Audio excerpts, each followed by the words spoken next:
Tapi saya akan sampai ke sana. Saya rasa nggak perlu dieja, nanti diserahkan aja. Oh, iya, terserah. Nggak banyak. Conviction Integrity Unit. Ini adalah unit ad interim, unit yang dibentuk secara khusus oleh otoritas kepolisian untuk menelusuri kembali kejanggalan-kejanggalan yang ada dalam pengungkapan suatu kasus. Unit-unit khusus ini disebut sebagai Conviction Integrity Unit. Saya eja. CONVICTION.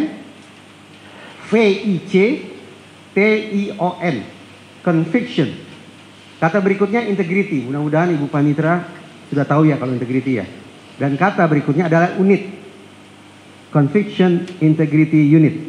Saya ulang. Conviction Integrity Unit adalah unit-unit khusus yang sifatnya interim yang dibentuk oleh sekian banyak organisasi kepolisian untuk menelusuri ulang, melakukan eksaminasi untuk menemukan di mana kejanggalan atau penyimpangan atau kesalahan dalam pengungkapan sebuah kasus.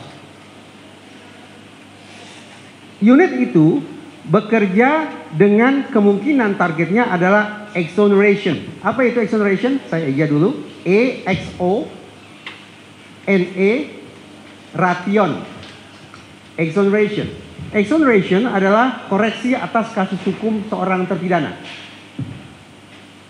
Sudah statusnya adalah terpidana, bahkan mungkin dalam catatan sudah ada yang terlanjur dijatuhi hukuman mati, tapi lewat exoneration yang dilakukan oleh Conviction Integrity Unit berubah statusnya menjadi orang bebas, orang tidak bersalah.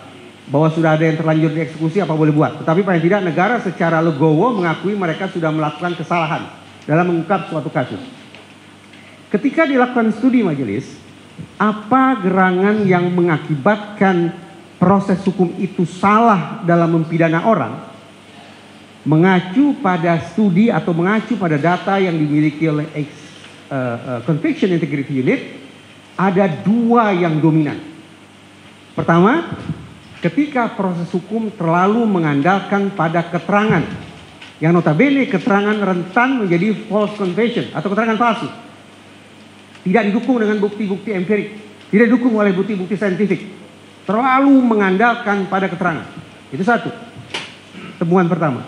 Temuan yang dominan lainnya adalah justru dari otoritas penegakan hukum sendiri secara sistematis menutup-nutupi bukti yang bisa meringankan terdakwa. Saya ulang majelis, memang ini menjadi sangat serius nih. Bahwa Conviction Integrity Unit menemukan bahwa salah satu faktor dominan kenapa terjadi salah pemidanaan adalah justru dari otoritas penegakan hukum sendiri yang menutup-nutupi bukti yang sesungguhnya kalau dibuka bisa meringankan terdakwa. Nah, luar biasanya saya ingin katakan ini luar biasa. Psikologi forensik sudah membangun basis keilmuan agar otoritas penegakan hukum, agar proses peradilan pidana ekstra hati-hati dalam menyikapi keterangan, baik itu keterangan tersangka maupun keterangan saksi. Tapi pada kenyataannya, sebagaimana studi yang tadi saya sebutkan, ternyata otoritas penegakan hukum masih sangat mengandalkan pada keterangan. Plus lagi, adanya police misconduct, adanya penyimpangan kerja dari otoritas penegakan hukum berupa menutup-nutupi bukti yang sesungguhnya kalau diungkap bisa meringankan terdakwa. Majelis, kebetulan saya pernah membaca berkas majelis. Apakah saya diperbolehkan memberikan perspektif majelis? Silakan. Baik. Majelis, karena begitu saya membaca berkas, sejak awal majelis sesungguhnya ada kekhawatiran dalam hati saya. Sebentar, yang mulia. Sebelum dijelaskan, saya mau nitip satu pertanyaan aja. Awal mulanya kasus ini ditangani oleh Polsek Talun dengan kecelakaan lalu lintas. Kemudian pada tanggal 29 Rudiana ke Polsek dan melihat katanya motornya nggak hancur. Bertemulah dengan Dede. Nah, Dede ini memiliki latar belakang pernah dikeroyok sama Aib dikeroyok sama anak-anak muda itu. Nah, mereka memulailah dengan cerita baru. Gini ya, kuasa pemohon. ini kan dari ahli sebenarnya sudah membaca berkas, ya. Jadi silahkan dari ahli yang menerangkan berdasarkan keahliannya. Gitu ya. Ini berkas yang nomor berapa? Saya tidak ingat nomor majelis, tetapi izin majelis saya memperoleh berkas itu dari salah satu anggota penasihat hukum, yaitu Ibu Titin, yang bundel merah. Atas nama siapa? Nah, tebal itu kurang lebih majelis. Disebut atas nama siapa itu? Siapa namanya?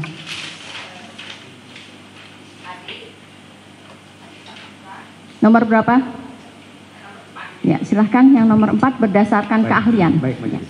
Sebentar, ini kaitannya dengan perkara kita dulu yang mulia. Kan ini ahli dari kami. Biar menjelaskan dulu, nanti saudara masuk ya. Itu agak jauh.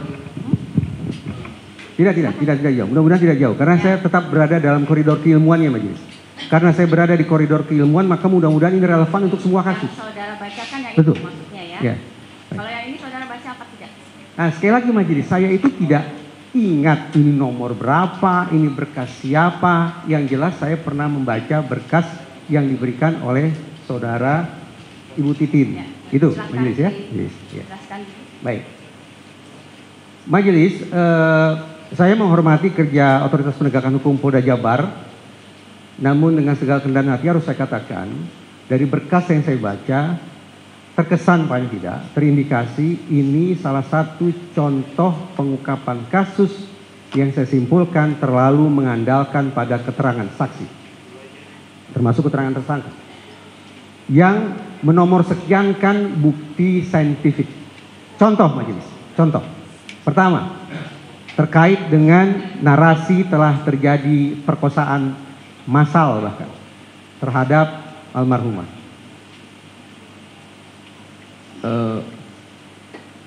Saya ingin berbicara tentang sperma, bukan tentang objek spermanya. Kalau bicara tentang benda spermanya, itu di luar khazanah psikologi forensik. Tampaknya itu lebih relevan kedokteran forensik. Tapi saya ingin menyampaikan perspektif kepada majelis terkait sperma adalah latar belakang psikologis munculnya sperma tersebut. Jadi tetap psikologis forensik. Yang saya pahami majelis, pertanyaannya sederhana begini. Apakah sperma serta-merta bisa kita simpulkan sebagai bukti telah terjadi perkosaan? Jawabannya tidak. Dari sudut pandang psikologi forensik tidak. Kenapa? Munculnya sperma, keberadaan sperma bisa dilatar belakangi oleh satu dari kemungkinan dua kondisi psikologis berikut ini. Yang pertama, ketika sperma muncul setelah terjadinya aktivitas seksual yang forceful, yang dipaksakan, maka itu baru memenuhi kriteria dianggap sebagai sperma bukti kejahatan seksual. Karena ada unsur forceful dalam perilaku seksual yang mendahului keluarnya sperma tersebut. Kemungkinan yang kedua, sperma merupakan akibat dari aktivitas seksual yang konsensual, yang mau sama mau. Kalau sperma ternyata didahului oleh aktivitas seksual yang konsensual, maka praktis sperma tersebut bukan merupakan bukti telah terjadi kekerasan seksual. Persoalannya adalah, dari berkas yang saya baca, saya tidak menangkap adanya informasi terkait dengan latar belakang psikis yang mendahului keluarnya sperma tersebut. Sehingga dari katakanlah dari 8 orang terpidana plus 3 buron plus 1 orang korban yang semuanya total ada 12 laki-laki. Dari sudut pandang psikologi forensik, saya tidak bisa menyimpulkan apakah sperma ini merupakan akibat aktivitas seksual yang forceful, kekerasan seksual, perkosaan, ataukah sperma itu merupakan akibat dari aktivitas seksual yang konsensual atau mau sama mau. No case, tidak ada persoalan pidana di situ. Memang amoral menurut saya, tetapi tidak pidana. Pun sekiranya diasumsikan bahwa sperma tersebut merupakan akibat dari aktivitas seksual yang forceful, pertanyaannya dari 12 laki-laki tersebut, kalau kita batasi hanya 12 laki-laki, siapa gerangan laki-laki yang telah melakukan aktivitas seksual forsul tersebut? Dan ketika misalnya ternyata ada sperma lebih dari 1 orang yang ditemukan pada tubuh korban, adakah kemungkinan bahwa sebagian sperma di situ justru merupakan akibat dari aktivitas seksual yang konsensual?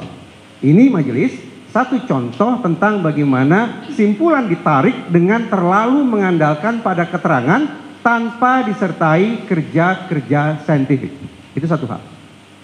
Saya lanjut majelis. Yang kedua, ada beberapa sebelum majelis tapi mungkin 2 ini yang terutama.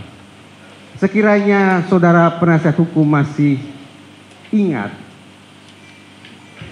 di salah satu berkas di halaman 65 tertulis kurang lebih, daripada saya keliru majelis bisa tidak diperlihatkan halaman 65 kalau ada ya.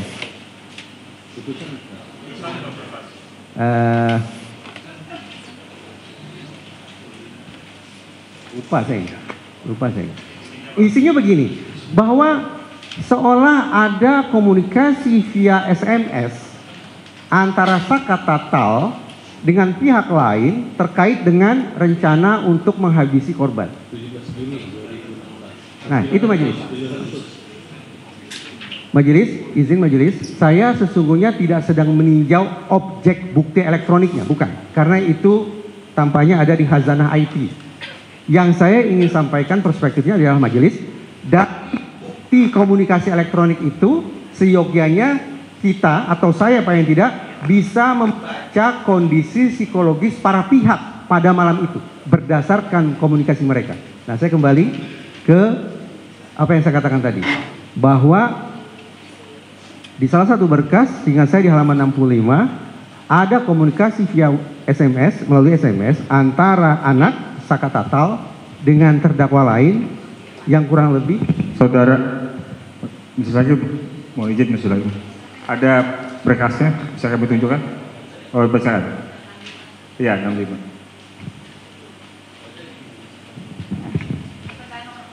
Ya, yang sebelumnya tersangka Sudirman menjelaskan di dalam persidangan tersangka Saka Tatal sidang anak bahwa dirinya mendapatkan pesan singkat SMS dari tersangka Dani DPO yang isinya antara lain mengajak untuk menghabisi anggota geng ekstasi korban M. Rizky Rudiana almarhum. Majelis, yang saya pahami kalimat sedemikian rupa disusun berdasarkan hasil pengolahan informasi oleh orang yang mengetik berkas tersebut. Tadi saya katakan, kalau sudah mengandalkan pada keterangan, ini rentan terfragmentasi, terdistorsi. Agar kalimat tersebut bisa diobjektifikasi, bisa dibuktikan secara objektif, maka sudah barang tentu di dalam berkas itu harus ada bukti komunikasi elektronik hasil ekstraksi otoritas penegakan hukum, yaitu Polda Jabar. Lalu saya cari majelis di berkas itu, di mana gerangan hasil ekstraksi itu berada. Karena kalau tidak berarti ya saya akan skeptis pada kalimat tersebut. Saya akan sanksi. Jangan-jangan ini dengan segala hormat mungkin ada penyidik yang salah ketik. Entah salah ketik nama, entah salah ketik kata kerja dan seterusnya. Karena mengandalkan ingatan peristiwa yang sudah berlangsung sekian waktu sebelumnya. Karena itu saya coba cari hasil ekstraksi data. Ini sesungguhnya merupakan kerja IT. Tetapi sekiranya ekstraksi data itu tersedia, maka berdasarkan pada kasus-kasus lain yang coba saya memberikan perspektif majelis.